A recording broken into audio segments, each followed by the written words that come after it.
റെയിൽവേയുടെ section controller എന്ന് പറയുന്ന നോട്ടിഫിക്കേഷൻ ഇപ്പോൾ വന്നിട്ടുണ്ട്. അതിൻ്റെ ഡീറ്റെയിൽസ് ആണ് നമ്മൾ ഇന്നത്തെ വീഡിയോ ഭാഗത്തിലൂടെ നോക്കാനായിട്ട് പോകുന്നത്. നല്ലൊരു അവസരം തന്നെയാണ്. വീഡിയോ മുഴുവനായിട്ട് കണ്ടിട്ട് മാത്രം നിങ്ങൾ അപേക്ഷിക്കുക. അപേക്ഷിക്കുന്നവർ പ്രത്യേകം ശ്രദ്ധിക്കേണ്ട കാര്യം, നോട്ടിഫിക്കേഷൻ നിങ്ങൾക്ക് ഇവിടെ കാണാൻ സാധിക്കും. Government of India, ministry of റെയിൽവേൻ്റെ കീഴിലുള്ള റെയിൽവേ റിക്രൂട്ട്മെൻറ്റ് ബോർഡാണ് ഈ നോട്ടിഫിക്കേഷൻ വിളിക്കാനായിട്ട് പോകുന്നത്. സീരിയൽ നമ്പർ പറഞ്ഞിട്ടുള്ളത് 03/2026 ആണ് സീരിയൽ നമ്പർ എന്ന് പറയുന്നത്. ഇതിൽ പ്രത്യേകം ശ്രദ്ധിക്കേണ്ട കാര്യമെന്ന് പറയുന്നത്, നിങ്ങൾ അപേക്ഷിക്കുന്നുണ്ടെങ്കിൽ 500 രൂപ ഫീസുള്ള കാര്യം നിങ്ങൾക്ക് എല്ലാവർക്കും അറിയാമെന്ന് കരുതുന്നു. അപ്പോൾ അതിൽ 400 രൂപ ആദ്യഘട്ട പരീക്ഷ എഴുതിയാൽ നിങ്ങൾക്ക് തിരിച്ചു കയറും. പക്ഷേ റെയിൽവേ പല ഉദ്യോഗാർത്ഥികളും ബുദ്ധിമുട്ടിക്കാനാണെന്ന് എൻ്റെ ഈ ഒരു അഭിപ്രായം ഞാൻ തുറന്നു പറയുകയാണ് ചെയ്യുകയാണ്. ബുദ്ധിമുട്ടിക്കാനാണെന്ന് എനിക്ക് തോന്നുന്നത്. കാരണം കേരളത്തിലുള്ളവർക്ക് മറ്റ് സംസ്ഥാനങ്ങളിലേക്ക് പരീക്ഷാ സെൻറ്റർ കൊടുക്കുന്ന ഒരു പ്രവണത കാണാറുണ്ട്. അതുപോലെ തന്നെ റെയിൽവേയുടെ ടിക്കറ്റിന് എടുക്കാനാണോ എന്താ സംഭവം എന്നറിയില്ല, അങ്ങനെ ഒരു സംഭവം കാണാറുണ്ട്. മാത്രമല്ല, ഈ 500 രൂപ റീഫണ്ട് കയറണം എന്നുണ്ടെങ്കിൽ ആദ്യത്തെ ഘട്ട പരീക്ഷ എഴുതണം. ഈ ആദ്യഘട്ട പരീക്ഷ മറ്റ് സ്റ്റേറ്റുകളിൽ നമുക്ക് തൊട്ടടുത്ത് സെൻറ്റർ ഉണ്ടായിട്ടും മറ്റുള്ള സ്റ്റേറ്റുകളിലേക്ക് കൊടുക്കുന്നതായിട്ട് ഞാൻ കണ്ടിട്ടുണ്ട്. ചിലപ്പോൾ അവിടെ വേക്കൻസി ഇല്ല, റെയിൽവേക്ക് എന്തെങ്കിലും എക്സ്പ്ലനേഷൻ ഉണ്ടാവും. പക്ഷേ ഇതെനിക്ക് നിങ്ങളടുത്താണ് പറയാനുള്ളത്. ആ ഒരു ഘട്ട പരീക്ഷ നിങ്ങൾക്ക് ഫസ്റ്റ് ഘട്ട പരീക്ഷ പുറത്ത് മറ്റേതെങ്കിലും സ്റ്റേറ്റ് കിട്ടുകയാണെങ്കിൽ തന്നെ എഴുതാൻ പറ്റില്ലെന്നാണെങ്കിൽ ഒരു പക്ഷേ നിങ്ങൾ അപേക്ഷിക്കാതിരിക്കുന്നതായിരിക്കും നല്ലത്. കാരണം കഴിഞ്ഞൊരു ഗ്രൂപ്പ് ഡിൻ്റെയോ ഏതൊരു പരീക്ഷ ഞാൻ ഗ്രൂപ്പിലൊക്കെ ഷെയർ ചെയ്തിട്ടുണ്ടായിരുന്നു. ഒരു കുട്ടി 500 രൂപ അടച്ച് പേയ്മെൻറ്റ് ചെയ്തിട്ട് പരീക്ഷയ്ക്ക് വേണ്ടിയിട്ട് രജിസ്റ്റർ ചെയ്തു, അപേക്ഷിച്ചു. പക്ഷേ പരീക്ഷ വന്നതോ പോയതോ ഒന്നും അറിഞ്ഞിട്ടില്ല. നമ്മൾ അപ്ഡേറ്റ് ചെയ്തിട്ടുണ്ടായിരുന്നു, കുട്ടി അത് കണ്ടിട്ടുണ്ടായിരുന്നില്ല. അതിനുശേഷം അതെന്തായി, അതിൻ്റെ കാര്യം എന്തായി, ഫസ്റ്റ് ഫേസ് അറ്റൻഡ് ചെയ്തിട്ട് വേണം ആ ഒരു റീഫണ്ട് കിട്ടാൻ, ഇങ്ങനെയുള്ള കാര്യങ്ങളൊക്കെ പറഞ്ഞിട്ടുണ്ടായിരുന്നു. ആ ഒരു പരീക്ഷ കഴിഞ്ഞു പോയി, അതിൻ്റെ റിസൾട്ട് വരെ വന്നിട്ടുണ്ടായിരുന്നു. അപ്പോൾ അങ്ങനെയൊക്കെയുള്ളവർ എന്ത് ചെയ്യുക, ശ്രദ്ധിച്ച് അപേക്ഷിക്കുക. ഒന്ന് വേക്കൻസി കൺസിഡർ ചെയ്യുക. ഇതിൻ്റെ വേക്കൻസി കമ്പാരിറ്റീവ്ലി ഓരോരോ ഇതിൽ വെച്ചിട്ടാണല്ലോ കൊടുക്കുക, RRB സോണിൽ വെച്ചാണല്ലോ കൊടുക്കുക. അത്യാവശ്യം നല്ല വേക്കൻസി നോക്കി കാണുമ്പോണ്ടെങ്കിലും ഓരോരോ സോൺ വൈസ് അത് സ്പ്ലിറ്റ് ചെയ്ത് പോകുമ്പോൾ വേക്കൻസി കുറവ് പോലെ എനിക്ക് തോന്നുന്നുണ്ട്. അപ്പോൾ നല്ലൊരു ഓപ്പർച്യൂണിറ്റി തന്നെയാണ്. ജോലി വൈസ് നോക്കുകയാണെങ്കിൽ എഴുതിയെടുക്കാൻ പറ്റും, പോകാൻ പറ്റും എന്നൊക്കെയാണെങ്കിൽ നല്ലൊരു ഓപ്പർച്യൂണിറ്റിയാണ്, മിസ് ചെയ്യരുത്. പക്ഷേ പ്രത്യേകം എടുത്താൽ അതിൻ്റെ ഒരു നെഗറ്റീവ് വശം മാത്രമേ ഞാൻ തുടക്കത്തിൽ പറഞ്ഞുള്ളൂ. നല്ല വശങ്ങൾ ഇനി വീഡിയോയുടെ മുമ്പിലൊക്കെ പറയാം. 500 രൂപ ഫീസ് ഉണ്ട്. എല്ലാവർക്കും അല്ല, ചിലവർക്ക് 250 രൂപയാണ്. അത് ഫസ്റ്റ് ഫേസ് അറ്റൻഡ് ചെയ്താൽ മാത്രമേ കിട്ടത്തുള്ളൂ.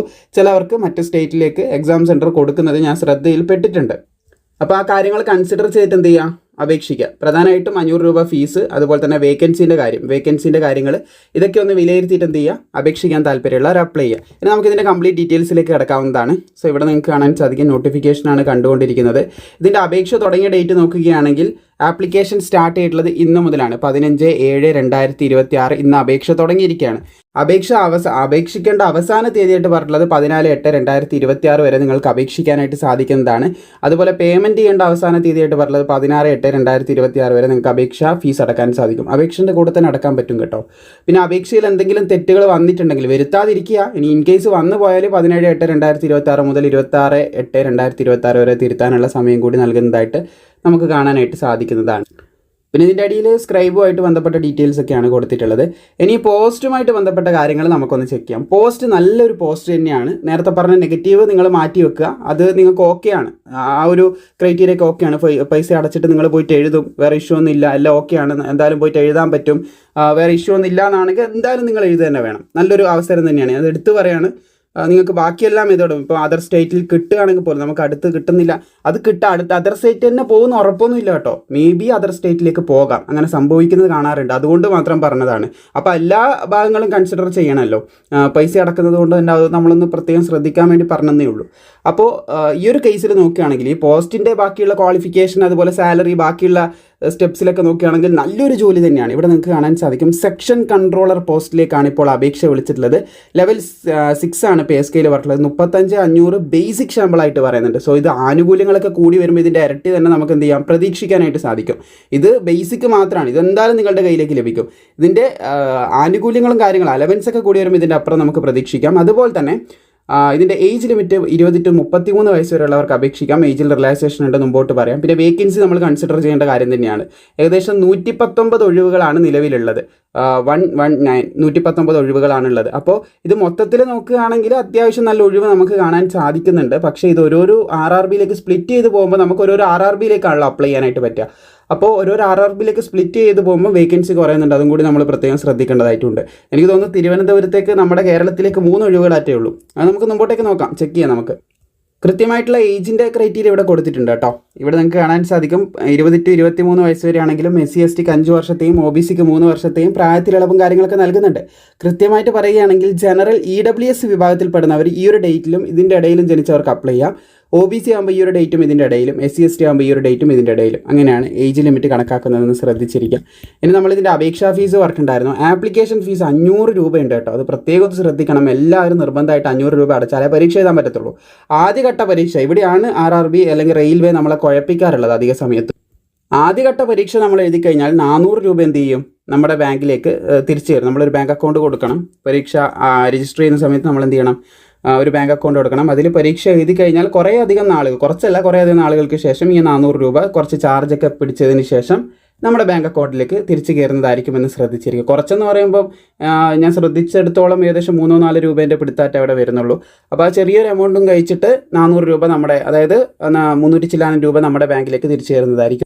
സോ 500 രൂപ ഫീസ് എല്ലാവരും അടക്കണം. ആദ്യഘട്ട പരീക്ഷ എഴുതാൻ പറ്റുന്നുണ്ട്, തീർച്ചയായിട്ടും നിങ്ങൾക്ക് അപേക്ഷിക്കാം. നല്ലൊരു ഓപ്പർച്യൂണിറ്റിയാണ്. ഓപ്പർച്യൂണിറ്റിനെ കുറിച്ച് ഞാൻ ഒന്നും പറയുന്നില്ല, വളരെ മികച്ച അവസരം തന്നെയാണ്. പക്ഷേ ഫീസിൻ്റെ കാര്യത്തിൽ നിങ്ങൾ കൺസിഡർ ചെയ്തിട്ട് തന്നെ അപേക്ഷ സമർപ്പിക്കുക. ഇനി ബാക്കിയുള്ള വിഭാഗം, ഫീമെയിൽ, ട്രാൻസ്ജെൻഡർ, SC/ST വിഭാഗം, ഇവരൊക്കെ അപേക്ഷിക്കുമ്പോൾ 250 രൂപയാണ് ഫീസ്. ഈ 250 രൂപ എന്ത് ചെയ്യും, ആദ്യഘട്ട പരീക്ഷ എഴുതി അവർക്ക് തിരിച്ച് ബാങ്ക് അക്കൗണ്ടിലേക്ക് കയറും എന്നുള്ളൊരു കാര്യം കൂടി നിങ്ങൾ ശ്രദ്ധയിൽ വെക്കുക. ഇനി ഇതിൻ്റെ സെലക്ഷൻ പ്രോസസ്സിലേക്ക് കിടക്കുകയാണെങ്കിൽ നമ്മുടെ റിട്ടൺ എക്സാമിനേഷൻ പലതിനും 2 സ്റ്റേജൊക്കെ നമ്മൾ കാണാറുണ്ട്. അത് ഏറ്റവും ബുദ്ധിമുട്ടിക്കുന്ന ഒരു കാര്യമാണ്. 500 രൂപ ഫീസ്, പിന്നെ ലോങ്ങിലേക്ക് തരുന്നത്, ഇതൊക്കെ ഏറെ ബുദ്ധിമുട്ടിക്കുന്ന കാര്യമാണ്. അതിൻ്റെ കൂടെ 2-3 പരീക്ഷകൾ നമ്മൾ അറ്റൻഡ് ചെയ്യാൻ. ഇവിടെയുള്ളൊരു പ്രത്യേകത എന്ന് പറഞ്ഞാൽ നമുക്ക് ആകെ ഒരു single stage computer based examination മാത്രമേ വരുന്നുള്ളൂ. അതിൻ്റെ ഡീറ്റെയിൽസ് ഇവിടെ കൊടുത്തിട്ടുണ്ട്. കമ്പ്യൂട്ടർ ബേസ്ഡ് എക്സാമിനേഷൻ 120 മിനിറ്റിൻ്റെ ഒരു എക്സാമാണ്, 100 മാർക്കിൻ്റെ എക്സാമാണ്, 1/3 നെഗറ്റീവ് മാർക്കിംഗ് ഉണ്ട്, കാര്യങ്ങളുണ്ട്. സോ അതിൻ്റെ സിലബസുമായിട്ട് ബന്ധപ്പെട്ട കാര്യങ്ങളൊക്കെയാണ് ചുവടെ താഴെയായിട്ട് കൊടുക്കുന്നത്. സോ ഇതിന് പഠിക്കാൻ ആവശ്യമായിട്ടുള്ള മെറ്റീരിയലോ കാര്യങ്ങളോ ആവശ്യമാണ് നിങ്ങൾ കമൻറ്റ് ചെയ്ത് കഴിഞ്ഞാൽ എക്സാം എടുക്കുന്നതിന് മുമ്പ് നിങ്ങളിലേക്ക് എത്തിക്കുന്നതായിരിക്കും. ഇതാണ് പരീക്ഷേൻ്റെ ഒരു സ്ട്രക്ചർ കേട്ടോ. 120 മിനിറ്റിൻ്റെ ഡ്യൂറേഷനുള്ള എക്സാമാണ്. അപ്പോൾ അതിൽ മാത്സുമായിട്ട് ബന്ധപ്പെട്ട ചോദ്യങ്ങൾ ഇത്ര, ലോജിക്കൽ കാപ്പബിലിറ്റി ആയിട്ട് ബന്ധപ്പെട്ട ചോദ്യം ഇത്ര, മെൻ്റൽ റീസണിംഗ് ആയിട്ട് ബന്ധപ്പെട്ട ചോദ്യങ്ങൾ ഇത്ര എന്ന് പറഞ്ഞിട്ട് കൊടുത്തത് തരംതിരിച്ച് കൊടുത്തത് കാണാൻ സാധിക്കും. ബാക്കിയുള്ള എക്സാമിൽ നിന്ന് കുറച്ചധികം വേർതിരിച്ച് നിൽക്കുന്ന ഒരു എക്സാമായിട്ട് നമുക്ക് കാണാൻ സാധിക്കും. 60 മാർക്ക് പോകുന്നത് അനലിറ്റിക്കൽ ആൻഡ് മാത്തമാറ്റിക്കൽ കപ്പാസിറ്റി എന്ന് പറയുന്ന ഒരു മാത്തമാറ്റിക്കൽ കാപ്പബിലിറ്റി എന്ന് പറയുന്ന ഒരു ഭാഗം, ആ ഒരു ഭാഗത്തേക്കാണ് വെയിറ്റേജ് കൂടുതൽ പോകുന്നത്. പിന്നെ ലോജിക്കൽ കാപ്പബിലിറ്റിയിലാണ് സെക്കൻഡ് മാത്രമല്ല, മെൻ്റൽ റീസണിങ് അതിലത്തേക്ക് തന്നെയാണ് പോകുന്നത്. റീസണിങ്ങിലാണ് ബാക്കിയുള്ള എന്ത് ചെയ്യുന്നത് 40 മാർക്ക് റൊട്ടേറ്റ് ചെയ്തിരിക്കുന്നത് റീസണിങ്ങിലായിട്ട് നമുക്ക് കാണാൻ സാധിക്കും. അപ്പോൾ ഒരു മാത്സുമായിട്ട് നല്ല രീതിയിലുള്ളൊരു ബന്ധമുള്ളവർക്ക് കുറച്ചുകൂടെ എളുപ്പമായിരിക്കും എൻ്റെ ഒരു പ്രതീക്ഷ. അപ്പോൾ മാത്സ്, റീസണിങ് രണ്ടുമുണ്ട്.